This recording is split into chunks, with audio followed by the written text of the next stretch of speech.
Hola a todos, soy yo editando un nuevo video para ustedes. Disfruten mirándolo y espero que aprendan una lección importante de esta historia.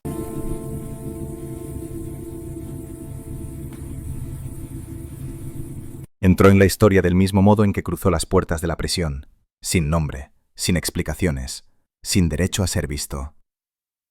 Aquella noche era pesada, el cielo parecía bajo, como si también se inclinara hacia la tierra intentando escuchar el secreto que se ocultaba tras los altos muros. Los guardias caminaban en silencio, sin mirarse entre ellos. Sabían que una sola palabra de más podía costar no solo la carrera, sino la vida. El prisionero avanzaba en medio, recto, sin prisa, como si hubiera aceptado desde hacía tiempo todo lo que le estaba ocurriendo. Su rostro estaba oculto, nadie escuchó su voz. Su presencia pesaba más que los gritos de cientos de otros encarcelados. Ya entonces, en ese preciso instante, flotaba en el aire una sensación clara. No era simplemente un hombre, era un secreto al que incluso sus guardianes temían. Nadie pronunció su nombre, y quizá eso era lo más terrible. Porque un hombre sin nombre deja de ser un hombre, y se convierte en algo más grande y al mismo tiempo más vulnerable. Se convierte en símbolo, en enigma, en recipiente de miedos ajenos y conjeturas. Entonces aún nadie sabía que, tras muchas décadas, aquel prisionero sin nombre se transformaría en uno de los misterios más dolorosos de Francia, y que su silencio resonaría más fuerte que los disparos de los cañones. Al principio solo unos pocos sabían de su existencia. Algunos oficiales, un carcelero, un par de funcionarios que recibían cartas con una marca que significaba secreto absoluto. Los documentos en los que se mencionaba a este prisionero eran breves, secos, casi sin alma. Pero detrás de esas líneas escasas se escondía una inquietud profunda. En cada orden se sentía tensión, como si quien la escribía temiera no tanto cometer un error, sino el simple hecho de que aquel hombre existiera. El carcelero se llamaba Benigno de Saint-Mars. Era un hombre severo, meticuloso, educado en el espíritu de obediencia absoluta. Para él, una orden no era objeto de discusión, sino forma de vida. Y, sin embargo, precisamente en sus cartas dirigidas a superiores, se percibía una actitud extraña hacia este prisionero. Escribía sobre él de manera distinta que sobre los demás, no como sobre un criminal, más bien como sobre una carga de la que era personalmente responsable. Le ordenaron cuidarlo, no permitir humillaciones, no dejar que nadie, salvo él, hablara con él durante mucho tiempo. Y, lo más importante, no permitir bajo ninguna circunstancia que alguien viera su rostro. ¿Por qué? Esta pregunta parecía susurrar en cada línea, pero no había respuesta. Al principio mantuvieron al prisionero en la fortaleza de Pignerol, un lugar severo, apartado, destinado a quienes debían ser ocultados del mundo. Allí languidecían enemigos de la corona, traidores, personas demasiado informadas. Pero incluso entre ellos, este hombre destacaba. Su celda era mejor. Su comida era más digna. Con él se comportaban casi con respeto. Esto no encajaba con la lógica habitual de la vida carcelaria. Los sirvientes empezaron a notar rarezas. El prisionero hablaba con calma y corrección. Su forma de expresarse era limpia, sin rudeza, sin giros campesinos. Se mantenía erguido, como alguien acostumbrado a un entorno donde la postura significa más que las palabras. Cuando le llevaban la comida, agradecía con la mirada, con un leve gesto de cabeza. Cuando le hablaban, escuchaba con atención, como quien está habituado a conversaciones serias. No era un hombre quebrado por la prisión. Era un hombre encerrado, pero no destruido. Entonces aún nadie sabía a qué conduciría todo esto. Eran solo pequeñas observaciones, susurros a espaldas, sospechas tímidas que temían convertirse en pensamientos claros. Pero precisamente de esos detalles diminutos nacen con el tiempo las leyendas. El traslado a otra fortaleza ocurrió de manera inesperada, en secreto, sin explicaciones. Sacaron al prisionero de noche como siempre. Saint-Mars lo acompañó personalmente. Otra vez la máscara, otra vez el silencio, otra vez la sensación de que en aquellos muros sucedía algo más que un simple procedimiento carcelario.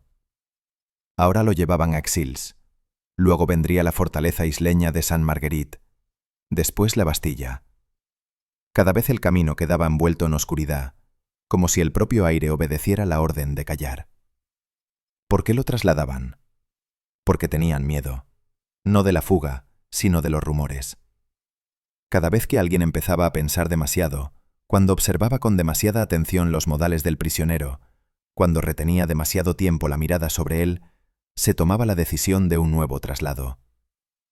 El secreto no podía permanecer demasiado tiempo en un mismo lugar. El secreto debía deslizarse, desaparecer, reaparecer, sin permitir que nadie lo atrapara. Y aquí, en esta cadena interminable de desplazamientos, empiezan a nacer las conjeturas más inquietantes. Porque surge la sensación de que no se trata de un delito. Se trata del origen. Se trata de quién es realmente este hombre. En la Francia de aquel tiempo, el poder era casi sagrado. El rey era considerado un elegido, un símbolo del orden, el centro del mundo. Su imagen debía ser impecable. Cualquier sombra sobre su origen, sobre su legitimidad, podía destruir la confianza, y con ella, la estabilidad del Estado. Por eso la idea de que en algún lugar viviera un hombre capaz de poner en duda el derecho del rey al trono resultaba más aterradora que cualquier rebelión. Entre quienes susurraban en la oscuridad, surgió una versión que helaba la sangre. Decían que la reina Ana de Austria había dado a luz a 2 hijos. 2. A uno lo reconocieron como heredero. Al otro decidieron ocultarlo. No porque estuviera enfermo, no porque fuera débil, sino porque el mero hecho de su existencia podía convertirse en una amenaza. 2 posibles reyes, 2 derechos al trono, 2 símbolos entre los que podría estallar el caos. Imaginen ese miedo. Imaginen a los consejeros inclinados sobre la mesa, hablando en voz baja, comprendiendo que de su decisión dependía el futuro del país. Entonces aún no sabían que aquella decisión daría origen a una historia que los sobreviviría a todos. Pensaban en el orden, en la estabilidad, en la tranquilidad, y por eso, quizá, aceptaron que un niño desapareciera. Si esto es cierto, el destino de la máscara de hierro se vuelve no solo trágico, sino casi insoportable. Podía haber nacido en el lujo, con derecho al amor, al reconocimiento, a una vida bajo el sol. En su lugar recibió sombra, prisión y prohibición de mostrar el rostro. Su infancia pudo ser robada, su juventud convertida en espera, su madurez en silencio. Pero había otras teorías. Algunos decían que el prisionero no tenía sangre real, sino que era un hombre que sabía demasiado. En el mundo de las intrigas, el conocimiento era un arma.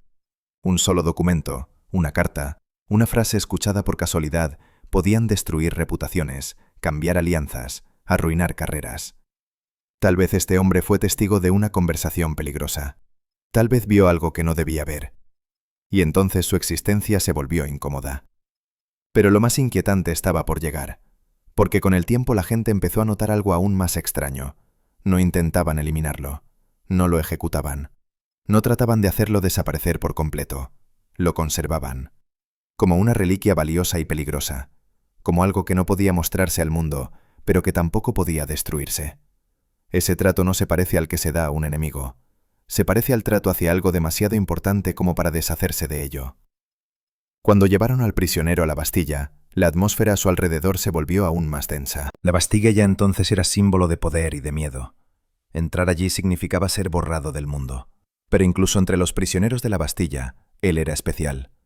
Su celda estaba separada, su vigilancia era más estricta, su nombre no se pronunciaba ni siquiera entre los guardias. Los vigilantes contaban que pasaba mucho tiempo sumido en pensamientos. Podía permanecer horas inmóvil, mirando un punto fijo, como si hablara con alguien que nadie más veía. A veces escribía. Esos escritos jamás salían de la celda. Eran destruidos, porque las palabras que provinieran de un hombre así podían ser más peligrosas que las espadas. No pedía libertad. Eso era lo que más sorprendía. La mayoría de los prisioneros suplicaban, gritaban, perdían la razón. Él, en cambio, parecía comprender la inutilidad de cualquier ruego. Su silencio no era sumisión, era conocimiento. Conocimiento de que su destino había sido decidido hacía mucho tiempo y que no estaba en su poder cambiarlo. Entonces aún no sabían que precisamente ese silencio se convertiría en la voz más fuerte de toda esta historia. Fue en la Bastilla donde comenzaron a surgir las primeras leyendas verdaderas. Sirvientes, guardias, pequeños funcionarios se transmitían entre sí fragmentos de relatos. Hablaban del hombre con máscara, de sus modales nobles, de las órdenes extrañas que rodeaban su custodia. Estas historias atravesaban los muros de la prisión, llegaban a la ciudad, se deslizaban hasta los salones, alcanzaban los oídos de personas cultas, de aquellas capaces de transformar rumores en narraciones. Con cada nuevo relato, la imagen del prisionero se volvía más difusa y, al mismo tiempo, más fascinante. Ya no era percibido como un recluso común. Empezaron a verlo como víctima de una conspiración, como símbolo de injusticia, como encarnación de un secreto que el poder temía más que a cualquier enemigo. Pero lo más inquietante de toda esta historia reside en que cuanto más se intentaba acercarse a la verdad, más lejos parecía quedar. Cada rumor nuevo contradecía al anterior. Cada documento dejaba más preguntas que respuestas. Era como si la propia historia se resistiera a ser comprendida, como si protegiera celosamente el núcleo de esta tragedia. Y en lo profundo de esa oscuridad, tras los muros de piedra, seguía viviendo el hombre que conocía la verdad. Un hombre cuya memoria era el único lugar donde esa verdad aún existía. Un hombre al que le habían arrebatado el rostro, pero no la conciencia. Un hombre cuya vida aún no había terminado, pero que ya se había convertido en algo más grande que una simple existencia. Los años en la Bastilla transcurrían con lentitud, como si el tiempo mismo hubiera decidido castigarlo con una crueldad adicional. Día tras día se parecía al anterior. Muros de piedra, pasos de los guardias, sonidos escasos desde el exterior, el rumor lejano de una ciudad que seguía con su vida sin saber que en su corazón latía un secreto. Y, sin embargo, en ese silencio nacía algo más poderoso que cualquier grito. Allí, en la soledad, la historia parecía acumular tensión para liberarse algún día. A veces Saint-Mars, ya envejecido pero aún igual de meticuloso y leal, entraba en la celda del prisionero. Esos encuentros eran raros, breves, casi desprovistos de palabras. Pero incluso en ellos se percibía una extraña particularidad. Saint-Mars no hablaba con él como con un subordinado. No se permitía familiaridades, pero tampoco ejercía una autoridad brutal. Sus intercambios, si podían llamarse así, se parecían a un baile cauteloso entre dos hombres que comprendían que estaban unidos por la misma cadena. Uno era prisionero de una orden, el otro, prisionero de su destino. Mientras tanto, fuera de la Bastilla, el mundo cambiaba. Viejos cortesanos morían. Jóvenes funcionarios ascendían en la jerarquía. La corte real seguía brillando, organizando fiestas, mostrando al mundo su esplendor, como si quisiera convencer a todos de que el orden era eterno. Pero bajo esa superficie dorada se acumulaba la desconfianza. La gente empezaba a hacerse preguntas, no en voz alta, todavía no, pero incluso los pensamientos silenciosos tienen fuerza cuando se multiplican. En ese ambiente, la leyenda del hombre con máscara comenzó a vivir una vida propia. Ya no dependía del prisionero real. Se convirtió en un ser autónomo que vagaba por la mente de las personas. En las tabernas alguien susurraba que el rey ocultaba a su propio hermano.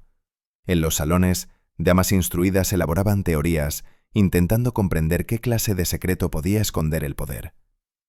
Filósofos hablaban con cautela de cómo la historia conocía numerosos casos en los que el Estado sacrificaba a un individuo en nombre de la estabilidad.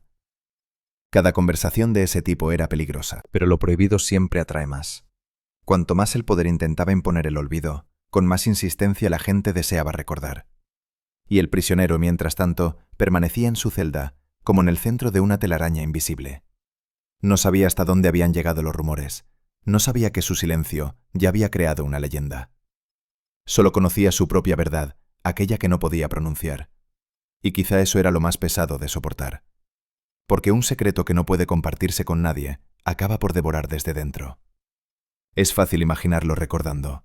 Los recuerdos eran probablemente lo único que le pertenecía por completo. Olores de la infancia, voces, rostros, lugares. Tal vez recordaba salones lujosos, si su origen era elevado. Tal vez recordaba una casa modesta, si su destino comenzó de otra manera. Pero en cualquier caso, la memoria era su último refugio. Allí seguía siendo él mismo, sin máscara, sin prohibiciones, sin guardias. Y un día, esta larga y pesada historia llegó a su final físico. El prisionero murió en su celda, en silencio, sin testigos capaces de contar al mundo sus últimas palabras. Una muerte que pudo haber sido liberación se convirtió en otro acto de la tragedia, porque incluso después de morir no le permitieron recuperar su nombre. Fue enterrado bajo una identidad falsa. Sus pertenencias fueron destruidas, sus huellas fueron borradas. Parecía que ahí debía terminar todo. Pero ocurrió lo contrario. La muerte no destruyó el secreto, le otorgó nueva fuerza. Porque mientras un hombre vive, puede hablar. Cuando muere, queda solo el misterio. Y ese misterio comenzó a vivir. No pasó mucho tiempo antes de que empezaran a hablar de él ya no en susurros, sino con un interés evidente. Las personas reunían fragmentos de información, compraban fechas, buscaban contradicciones en las versiones oficiales. ¿Por qué un prisionero era vigilado con tanto cuidado? ¿Por qué se le prestaba tanta atención? ¿Por qué se le mencionaba en cartas secretas junto a asuntos de Estado? Las preguntas se acumulaban y no había respuestas sencillas.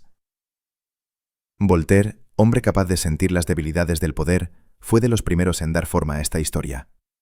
Habló del hombre con máscara como de una víctima digna de compasión. Insinuó un origen elevado del prisionero sin afirmarlo directamente, dejando que el lector llegara por sí mismo a esa conclusión.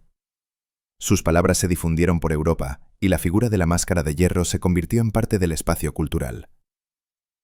Después llegó Dumas, y con él la historia adquirió una nueva vida. Transformó el misterio seco en un drama vibrante. Dio al mundo la imagen del gemelo del rey, un hombre despojado de su destino por cálculo político. Su novela era ficción, pero en esa ficción la gente encontró una verdad emocional, porque esa versión, aun sin ser exacta, parecía verosímil a nivel de sentimientos. Explicaba la crueldad, el secreto, el trato extraño. Devolvía humanidad al rostro oculto. Desde entonces, la máscara de hierro dejó de ser solo un episodio histórico. Se convirtió en símbolo. Símbolo de cómo el poder puede quebrar destinos. Símbolo de cómo una persona puede convertirse en rehén de un sistema. Símbolo de cómo la verdad puede ser escondida, pero no aniquilada. Los historiadores continuaron buscando. Estudiaron las cartas de Saint-Mars, analizaron archivos, propusieron nuevas teorías. Algunos afirmaban que no era hermano del rey, sino hijo ilegítimo de un noble influyente. Otros sostenían que era un diplomático implicado en negociaciones demasiado peligrosas.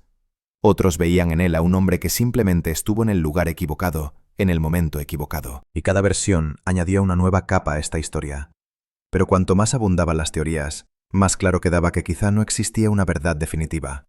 O mejor dicho, que la verdad existía, pero era inaccesible. Murió junto con aquel que la llevaba en su interior. Y aún así, la historia no pierde su fuerza. Porque no habla solo del pasado, habla del presente. Obliga a pensar en lo fácil que es arrebatarle a una persona su identidad, cuando detrás hay suficiente poder. Recuerda que tras las palabras grandilocuentes sobre orden y estabilidad, a menudo se esconden destinos rotos. Cuando hoy se menciona a la máscara de hierro, rara vez se piensa en fechas concretas, documentos, versiones académicas. Se piensa en un hombre encerrado en soledad, en un hombre al que le arrebataron el nombre, en un hombre al que temían tanto que prefirieron ocultarlo en lugar de eliminarlo. Y en esa imagen cada cual encuentra algo propio. Algunos ven tragedia, otros ven advertencia, otros ven reflejo de sus propios temores. Y quizá en eso reside la verdadera inmortalidad de esta historia. No en que siga sin resolverse, sino en que sigue provocando emoción. No deja indiferente. No se convierte en una línea seca de un manual. Permanece viva. Se podría decir que el prisionero con máscara perdió su lucha. Le quitaron la libertad, le quitaron la voz, le quitaron el nombre. Pero en otro sentido venció. Porque no lograron borrarlo. No lograron convertirlo en nada. Se convirtió en parte de la memoria del mundo. Se convirtió en una pregunta que la humanidad continúa formulándose. Y tal vez ese sea el desenlace más amargo y más honesto de esta historia. El poder puede encerrar el cuerpo, pero no siempre puede encerrar el significado. Se puede ocultar un rostro, pero no se puede ocultar para siempre una historia. Se puede silenciar a un hombre, pero no se puede silenciar al tiempo. En algún lugar profundo de los siglos vivió un hombre al que llamaron secreto. Lo hicieron prisionero porque temían la verdad que representaba. Lo ocultaron tras una máscara para que el mundo no viera su rostro. Pero precisamente esa máscara se convirtió en un espejo en el que la humanidad vio sus propios miedos, sus propios errores y su propia responsabilidad.